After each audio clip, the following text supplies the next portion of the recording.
आज हम आपको सिखाएंगे आप घर पे ब्रिंजल कौरमा या वांगन कौरमा कैसे बना सकते हैं।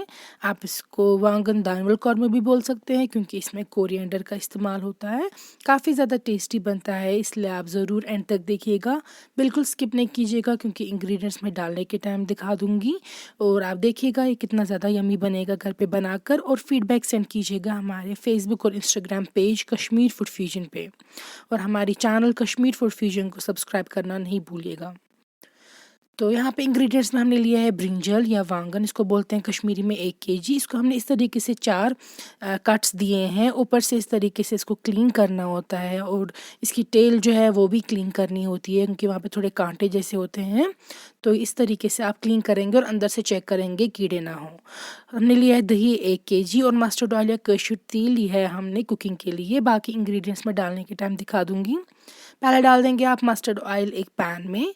इसमें थोड़ा सा ऑयल की क्वांटिटी ठीक यूज़ होगी क्योंकि फ्राई करना है। गर्म होकर स्मोक निकल के इसमें आप डाल देंगे ब्रिंजल या वांगन। आप इसको हाई फ्लेम पे भी फ्राई कर सकते हैं या मीडियम पे, ताकि अच्छे से ब्राउन हो जाए अंदर से भी। ये देखिए अंदर से भी अच्छे से ब्राउन होने चाहिए, फ्राई होने चाहिए, और बाहर से भी। तो जब ये सारे फ्राई हो जाएंगे आप निकाल के रख देंगे, और सेम ऑयल में आप एक कटा हुआ प्याज डाल देंगे। इसको भी आप ब्राउन होने तक फ्राई करेंगे।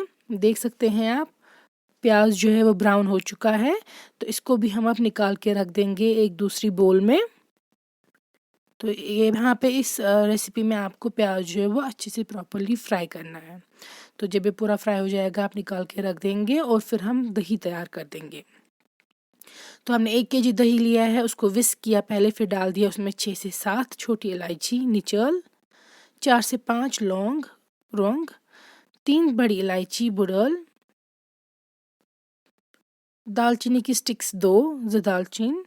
फिर डाल दिए हमने इसमें जिंजर पाउडर या शौंठ आधी छोटी चम्मच। साथ में हम डाल देंगे फेनल सीड का पाउडर या बदान कश्मीरी में 1 छोटी चम्मच 1 टीस्पून।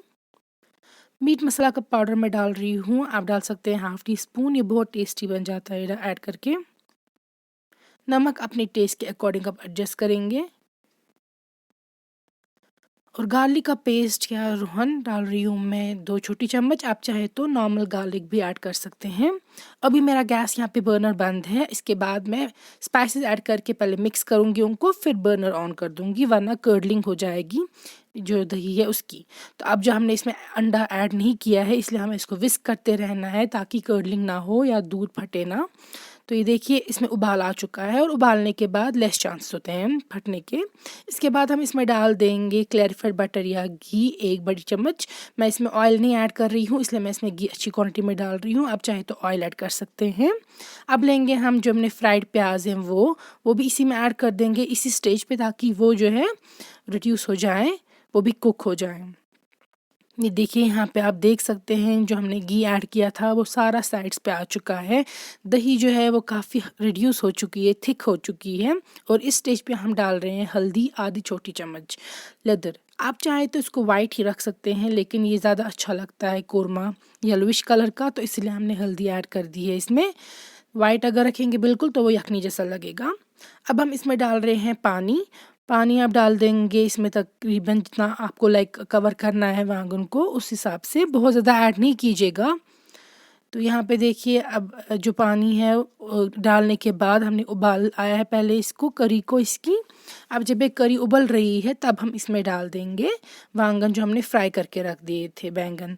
ये देखिए तो फ्राइड बैंगन हम डाल देंगे अब जाकर इस करी में, कौरमे की करी में। और इसको भी अब हमें रिड्यूस करना है करी को, ताकि बैंगन जो है वो भी सॉफ्ट हो जाए और करी हमें डिज़ायर्ड कंसिस्टेंसी की मिले। तो यहाँ पे आप देख सकते हैं हमने लिड क्लोज़ नहीं किया है, कि लिड क्लोज़ करेंगे आप तो ये जल्दी टूट जाएंगे। हम डाल रहे हैं आधी छोटी चम्मच यहाँ पे ड्राइड मिंट या होक पुदीना। ज़्यादा नहीं ऐड कीजिएगा इस रेसिपी में आप। तो अब जब तक ये रिड्यूस हो जाएगी करी तब तक आप इसको रखेंगे बर्नर पे, और फिर डाल देंगे एंड पे इसमें कोरिएंडर या दानवल चॉप्ड है, ये फ्रेश कोरिएंडर, या आप एक बंच डाल देंगे 1 हैंडफुल। और फिर इसको गैस जो है बंद कर देंगे, और इसको ढक के रखेंगे कुछ देर, ताकि अच्छा फ्लेवर जो है वो दानवल का या कोरिएंडर का इसमें जाए।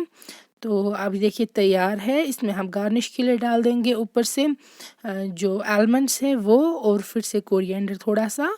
तो आपका वांगन कौरम या वांगन दानवल कौरम तैयार है।